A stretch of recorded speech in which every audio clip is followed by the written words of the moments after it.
Sveiki, sveikinuosi iš Leh, Ladako, Indijos šiaurės. Šitoje vietoje esu jau antrą kartą ir čia geriausia vieta, kokią pavyko rasti, filmuoti. Mūsų šeimininkų, tų pačių šeimininkų kiemas, sodas. Ant medžių, jeigu matote, auga obuoliai, apačioje cukinijos, mėtos, gėlytės. Ir įrašinėjau šitą video dėl to, kad ne per seniausiai čia atsiradome grįžę iš Nepalo. Tai Nepalas buvo pirmas kartas mano gyvenime. Noriu pasidalinti įspūdžiais apie Nepalą, ką ten patyriau ir ką supratau, kokią pamoką gavau. Na, o apie Lehą padarysiu atskirą video. Jau vieną esu įkėlusi prieš 2 metus. Tai dabar dar turim čia praktiškai visą savaitę. Tai dėl to padarysiu atskirą video, kaip ir minėjau. Na, o apie Nepalą galiu pasakyti tik tai tiek, kad mane labai nustebino gerąja prasme. Nesitikėjau. Ir mūsų kelionė Nepale truko 10 dienų.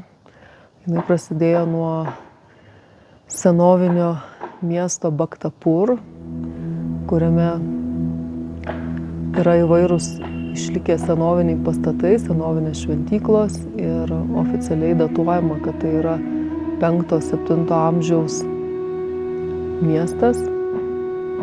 Ir ten išties verta pabūti, tai tam skiriame 2 dienas. Ir labai pasitaikė geras oras filmuoti, geras apšvietimas, nors kitu dienos metu lijo ir apskritai Nepalas mus pasitiko lietumi. Kai išėjome iš oro uosto kviesti taksi, tai prasidėjo labai stiprus lietus. Tai tas miestas Bhaktapur turi savo dvasią ir jinai tikrai jaučiasi. Man iš tiesų rekomendavo ten apsilankyti, rekomendavo ir viešbutį ir tikrai galiu pasakyti 10 balų. Buvo verta ir buvo verta pradėti nuo to, juo labiau, kad mūsų visi skrydžiai truko kažkur virš 30 valandų su visais laukimais oro uostose. Tai 2 dienos Bhaktapur mieste buvo tikra atgaiva. Ir mes gyvenome šalia pat pagrindinės aikštės. Daug net nesinori kalbėti, tegu vaizdai kalba už mane. Atvykus į Nepalą tikėjausi rasti daugiau apie Kalą Bairavą. Tai yra viena iš jos formų. Bet kiek klausinėjausi, kiek domėjausi, tai man tik tai parodė pačiam Bhaktapur mieste esančią Bairavai skirtą šventyklą. O daugiau panašu, kad reikia gerokai daugiau laiko tam turėti.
Tuomet Mes patys pėsčiom nuėjom iki pačios seniausios Nepalo šventyklos. Jinai datuojama 5 mūsų eros amžius.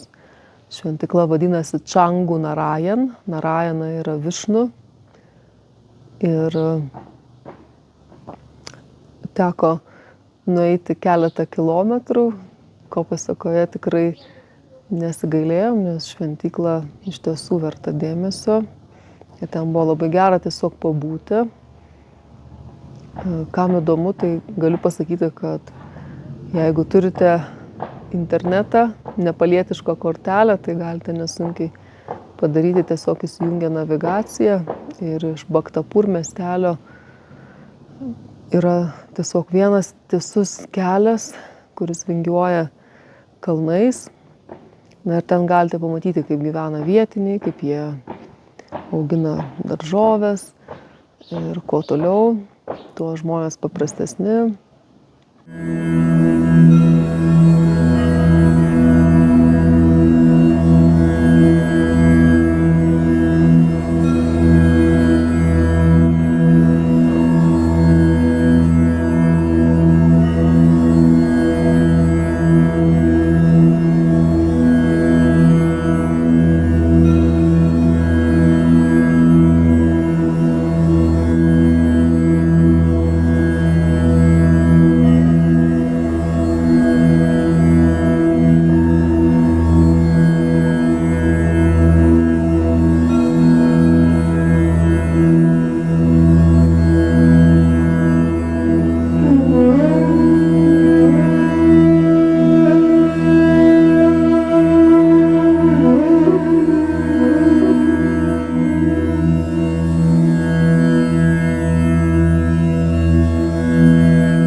Bhaktapur miestelio mes išvykome į Pokharą.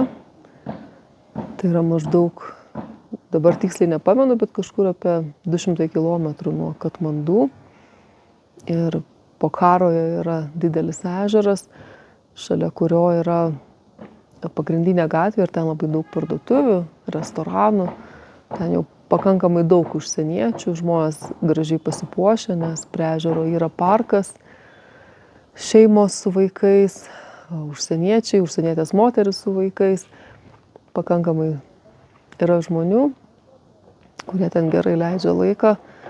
Man asmeniškai tai nėra mano svajonių vieta, nes labai šiuolaikiška, labai tokia vakarietiška, bet jeigu reikia pailsėti, tai gan geras variantas. Ten yra italų restoranai, labai patiko vietnamiečių restoranas, nes kartais yra sunku rasti sau tinkamo maisto, jeigu negali valgyti aštriai ar dar tam tikrų dalykų negali valgyti. Šiaip pačioje Pokharoje ir apskritai Nepale, kas mane liūdina, tai labai daug alkoholio kavinėse, parduotuvėse ir mėsos. Mėsa. Jau sunku rasti restoraną, kuris būtų grynai vegetariškas, o ką jau kalbėti apie veganišką, bet kokiu atveju vegetariškų, veganiškų patiekalų pasirinkimas ir kokybė, tai Tai yra gerokai aukštesnė ir pasirinkimas gerokai didesnis negu Lietuvoje ir man asmeniškai toks maistas yra žymiai skanesnis. Na, po Haroje pailsėję išsiruošėme į žygį, taip vadinamą treką į kalnus. Turėjome gidą ir žygis buvo su 3 nakvynėmis. Man buvo prieš porą metų jau sakė, kad Nepale viskas yra labai gerai apgalvota žygiams, kad viskas būtų patogumai įvairūs, taip vadinami tea houses, arbatos nameliai, kad ir į kokį aukštį beužlipsite, rasite taip vadinamą tea house, kur galite pernakvoti, galite nusiprausti ir net telefoną pasikrauti, pavalgyti. Aišku, įvairios paslaugos yra įkainotos ir kuo aukščiau, tuo viskas yra šiek tiek brangiau. Bet kokiu atveju, lyginant su Indija, kiek teko žygiuoti Indijoje, tai viskas Nepale yra kur kas geriau organizuota, kur kas geriau apgalvota. Ten apskritai viskas atrodo, kad yra sutverta tiems, būtent taip vadinamiems trekams, kad žmonės turėtų tuos reikalingus patogumus, nes kaip ir bebūtų, visada tas žygis reikalauja ir fizinės ištvermės, o apskritai jeigu keliaujant, šiek tiek intensyviau keliaujant, lėktuvais, autobusais, kondicionieriais, skirtingos oro sąlygos, visą tai atsiliepia sveikatai, tai jau prieš pat žygį jau supratau, kad turiu susirūpinti, tai teko nusipirkti kelias ibumetino tabletes, nes 10 gerų valandų iš Katmandų į Pokharą važiavome autobusu su kondicionieriais, tai jau po to labai skaudėjo kojų raumenis ir galva, kas man čia labai retai būna, tai jau pamačiau, kad jau lipa artinasi sloga. Tai ibumetinas pagelbėjo, nesu už vaistus, bet tokiais atvejais jų prireikė ir kalnus irgi pasiėmė tas likusias 3 ibumetino tabletės, kurios padėjo, nes pradėjus lipti tiesiog prakaitas pila, nežinau, kaip iš kibiro, kaip pasakyti. Geriau, tai toks dar yra vėjelis, tai iš tikrųjų jau geriau būti pasiruošus, būti sveikam, nesirgti, nes galima tada dar labiau susirgti, jeigu neprisižiūrėti.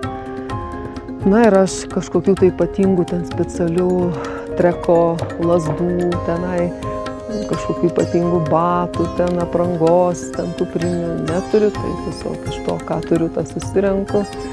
Mano draugas apskritai visą žygį keliavo basas, na, o aš su basutėmis tokiamis patogiomis, kaip aš jas populiariai vadinu, traktoriukais. Tai va, bet kaip ten bebūtų, net jeigu tas žygis yra vidutinio sunkumo, kaip jį vertina, bet kokiu atveju man reikalauja daug jėgų, nes aš jau prieš 4 metus esu pastebėjusi, kad lipti stačiai aukštyn yra ne man, aš turiu pakankamai daug ilsėtis, o visa kita pamažu prisitaikai ir kadangi yra galimybės pavalgyti, atsigerti karštos arbatos, visada gauni lovą su švaria patalynė, gali pernakvoti ir pailsėjus kitą dieną žygį tęsti toliau. Labiausiai patiko paskutinė nakvynė, jinai buvo Lendruk kaime ir tie kaimo vaizdai, kaimo žmonės, jų visi gėlynai, darželiai, jų organiškas maistas, šita visa ramybė, atgaiva, visa šita žaluma, tai tiesiog net žodžio prasme išvalė širdį. Buvo taip gera ir žygio metu, bet nesunkiausia man buvo pirma diena, kada iš tikrųjų jaučiau, kad kūnas pasilpęs yra ir sloga. Ir taip vis reikia man pertraukos vėl ir ilsėtis, kad galėčiau lipti toliau. Visada žygyje, kiekviename žygyje atsiranda kažkokių tai iššūkių. Tai kojas kas nors sukandžioja, tai kur nors koja truputį miksteli ar dar kas nors. Ir tomis akimirkomis, kada tiesiog fiziškai negalėjau lipti, aš labai aiškiai mačiau ir supratau, kad aš neturiu jokios valios, visiškai jokios valios. Jeigu mano kūnas atsisako lipti, dūsta tiesiog, nepalipu, tai aš neturiu jokios valios, visiškai jokios valios neturiu. Aš galiu turėti geriausius norus, geriausius ketinimus, įlipti į tą kalną, pasiekti kažkokius ten tikslus to žygio. Bet jeigu mano kūnas atsisako, jeigu koja už kojas vos velkasi, aš tiesiog labai aiškiai mačiau ir prisiminiau visus savo klientus ir visus man užduotus klausimus, ar mes turim čia laisvą valią, ar mes galim kažką pakeisti. Tai būtent tą akimirką aš labai aiškiai mačiau, kad aš jokios valios neturiu, aš visiškai jokios valios neturiu, nes aš visiškai nevaldau savo kūną. Aš nieko negaliu padaryti, aš negaliu pagreitinti savo kūną, aš negaliu greitai pasveikti ir tiesiog kiek tas kūnas juda, tiek riedi į priekį, tiek eini į priekį, kiek tos kojos velkasi, tiek dedi koją po kojos laipteliais aukštyn.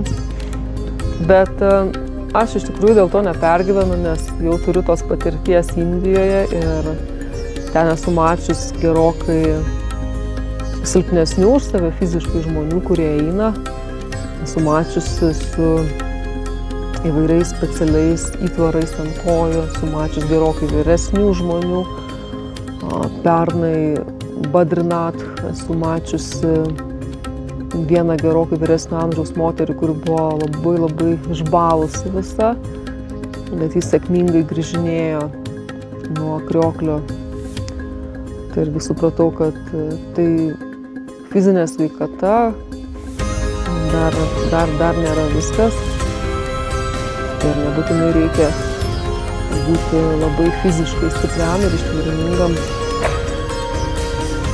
Daug net nesinori kalbėti, kad tie vaizdai kalbėtų patys už save, nes jau turi pasakyti gerokai daugiau. Tos grožio akimirkos, kurias ten patiri užlipus aukštai, trunka ganėtinai trumpai, bet gerokai ilgiau trunka visas pasiruošimas į žygį, ten įvairių leidimų, gavimas, suderinimai įvairūs, po to atvykimas iki žygio vietos, ėjimas iki pirmos stotelės, kur sustos ir taip toliau, ir po to visas grįžimas atgal, nusileidimas. Nusileidimo aš tokio tikrai nesitikėjau, nes po to sekančią dieną aš praktiškai visai negalėjau laiptais lipti nei aukštyn, nei žemyn. Dar niekada šitaip neskaudėjo tokių ir tokiose vietose kojos raumenų, tai po žygio reikėjo tikrai nemeluoju apie 3 dienų, kad praeitų tas raumenų skausmas. Bet kokiu atveju verta ir reikia, nes tos patirtis, jos yra reikalingos, nes jų metu mes atpažįstam save, nes patogu sėdėti Lietuvoj, miegot savo šiltoj gražioj lovoj, valgyti tą maistą, kurį tu jau žinai. Ir ten yra viskas aišku, bet gerokai sudėtingiau yra išvykti į kitą šalį, kur laukia visiškai nežinomybė. Ir tuomet prasideda įvairūs sunkumai ir sveikatos iššūkiai. Ir tada tu gauni tas patirtis, jo labiau, kad tai yra rytų kraštai, kurie turi visiškai kitokią dvasią negu vakarų šalis. Ir ta pati pagrindinė patirtis, kurią įgijau žygio metu, ir yra suvokimas, kad aš visiškai neturiu jokios valios. Aš nieko nesprendžiu, tai manau, kad gerai mane suprantat. Šitas suvokimas yra tinkamame kontekste. Yra laikas, vieta ir aplinkybės, bet tai labai geras suvokimas ir labai gera pamoka. Ir apskritai antra patirtis, kuri sekė po to, kad gamta yra gydanti, gamtoje yra viskas, ko mums reikia, kad be gamtos mes esam niekas. Ir žygio metu eidama aiškiai supratau, kad čia yra viskas ir visos žolės reikalingos tam, kad aš pasveikčiau. Aš jų nežinau, aš jų nepažįstu. Ir gidas nežino ir nepažįstu. Ką tam kalbėti, jis net nežino, kas yra medetka. Kaip įgydo uždegimą. Tai tos dvi patirtis. Kad esu aukščiausios jėgos dalelė, kuri funkcionuoja šitame aukščiausios jėgos lauke ir yra visiškai priklausoma nuo šitos pagrindinės ir aukščiausios sąmonės. Ir kad šita materiali tikrovė, kurioje mes esame, gamta, kuris mus supa, turi viską, ko mums reikia. Mes turime gerbti gamtą. Tuomet iš Pokharos išvykome į Katmandu ir irgi kelionė truko geras 10 valandų, kas yra pakankamai didelis nuovargis. Na, o Katmandu centras jau visiškai kitoks, tai ne Lendrų kaimas, tai yra didmiestis, jau ir jaučiasi didesnis oro užterštumas ir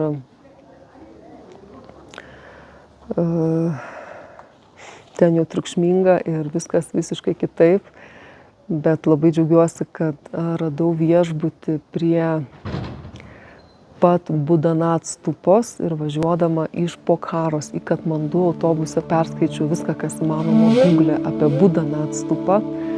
Atradau vieną labai įdomų lamos straipsnį, kuriame jis pasakojo, kad jos pavadinimas, kaip jinai vardinama, yra susijęs su moterimi ir 4 jos sūnumis. Ir kad net ir tie, kurie pamato Budanat stupą iš aukštai pirmą kartą, kad ji gali išpildyti jų norus. Tai kai atvykome į Katmandu, aš praktiškai vos stovėjau ant kojų ir galva sukosi, nelabai orientavausi, kas vyksta, nes įspūdžių perteklius, kelionės nuovargis ir persišaldymas daro savo, bet vis tiek jau buvo sutemę ir aš vis tiek nuėjau iki Budanat stupos, fotografavau, vaikščiojau aplink ją, apėjau vieną ratą, na ir iš pačio ankstaus rytos atsikėliau ir iš karto bėgau prie Budanat stupos. Ten buvo labai šviesi ir labai gera energija. Ir po to dar kartą vidurdienį atėjau. Irgi vaikščiojau apie Budanat stupą.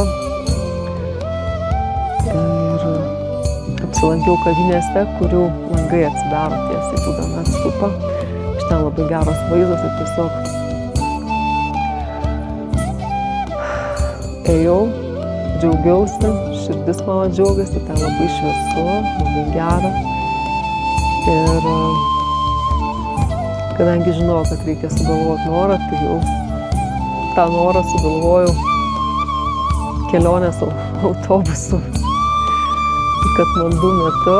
Išgryninau tą norą ir atėjusi prie Budos stupos, sutelkiau visą savo subtilę, visą įmanomą energiją. Ir ėjau ratais, filmavau, fotografavau ir iš viso joje buvau net 3 kartus per labai trumpą laiką. Ir dar vienas dalykas, kurio irgi nesitikėjau, tai kai mes įsėdom į autobuso, kuris veža iš Pokharos į Katmandu. Tai aš tiesiog vos galėjau sulaikyti ašaras, nes aš nesitikėjau tokio Nepalo žmonių nuoširdumo, gerumo. Aš ir Indijoje esu pakankamai patyrus daug dėmesio, nuoširdumo, šilumos, bet Nepale yra kitokia dvasia, dar kitokia dvasia. Ir tas jų rūpestingumas, tokie paprasti dalykai, kuriuos net sunku įvardinti, tokie paprasti buitiniai dalykai, kaip pasitikimas tavęs viešbutyje, kaip noras tau padėti, tau pagelbėti, kad tau būtų gerai, kad tau būtų patogu, pasisveikinimai. Man jau buvo sakę, kad nepaliečiai labai geri žmonės. Nu, aš galvoju, tikriausiai čia panašiai kaip ir indai. Indai irgi labai geri žmonės.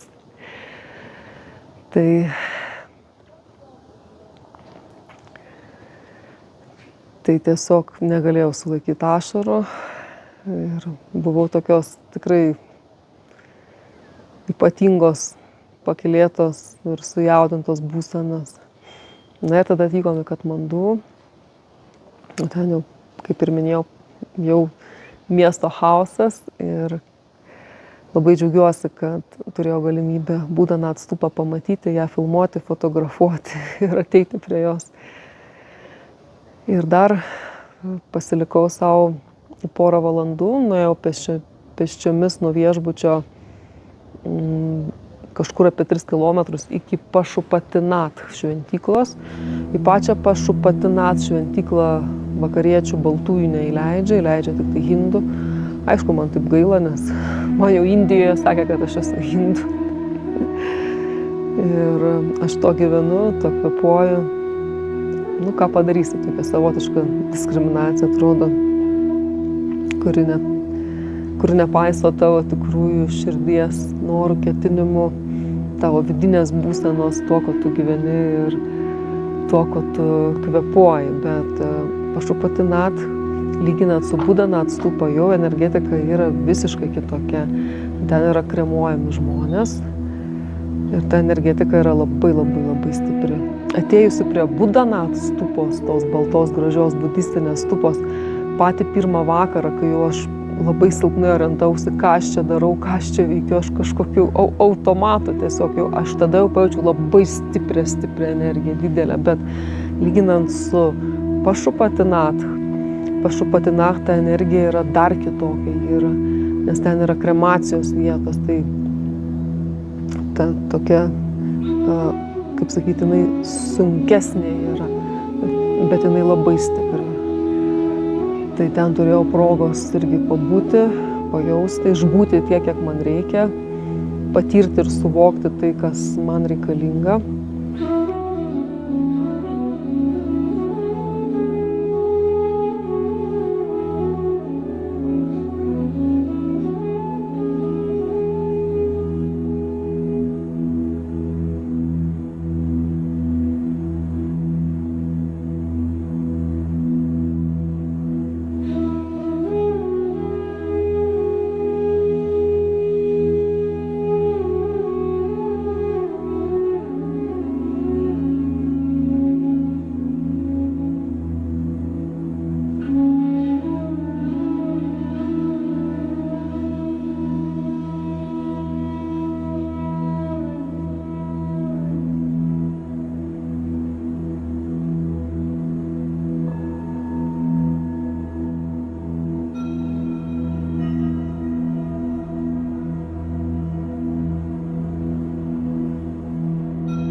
Ir viskas, ir grįžau į viešbutį ir tuomet išvykome į oro uostą, atvykome į Delį lėktuvu, kad būtų viskas paprasčiau. Delėje jau buvau iš anksto rezervavus viešbutį ne per toliausiai nuo oro uosto.